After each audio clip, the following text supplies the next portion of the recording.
સવારના પહોરમાં ગોપી ગાય ધોવા માટે બેઠી હતી, આગલા દિવસનું માખણ તૈયાર ઘરમાં, અને કેટલી બધી ગાયો દૂધ ધોતા ધોતા 4-5 કલાક થાય સવારનું દૂધ ધોતા, અને એ 4-5 કલાકમાં આ મંડળી ભેગી થઈ અને ચોરી કરવા નીકળ્યા. કૃષ્ણ ભગવાને સરસ કામળી કમર પર બાંધી, હાથમાં મોરલી લીધી, બીજો દંડો હાથમાં લીધો. હવે બધા કે આ દંડો શું? આ દંડો એટલે યષ્ટિ.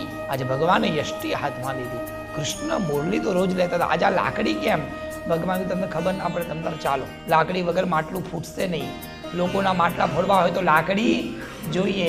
કોઈની પાસે કર્મ કરવાનું હોય તો એની માટે આપણે પણ સત્કર્મ કરવું પડે.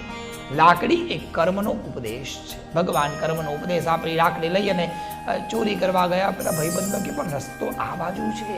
કૃષ્ણ ભગવાને કીધું એ તો દરવાજાનો રસ્તો છે, મેઇન દરવાજેથી ચોરી કરવા ના જવાય, પાછળની બારી ખોલવી પડે. પાછળના રસ્તે ચલો. પાછળના રસ્તે ગયા, ઓરડાની બારી ખોલી, ટપોટપ કરતા બધા અંદર ગયા. સુંદર માટલા પડ્યા હતા. ધીરે ધીરે એક માટલું ઉતાર્યું, માખણ ખાધું, અને પ્રેમથી માખણ બધાએ આરોગ્યું, અને પછી લાકડીથી જોરથી માટલું ફોડ્યું. ત્યાં તો ધમ્મ કરતો અવાજ આવ્યો. ગોપી દોડતી જોવા આવી. ટપોટપ કરતા કરતા બધા બહાર દોડીને જતા રહ્યા, અને કનૈયો દેખાઈ ગયો.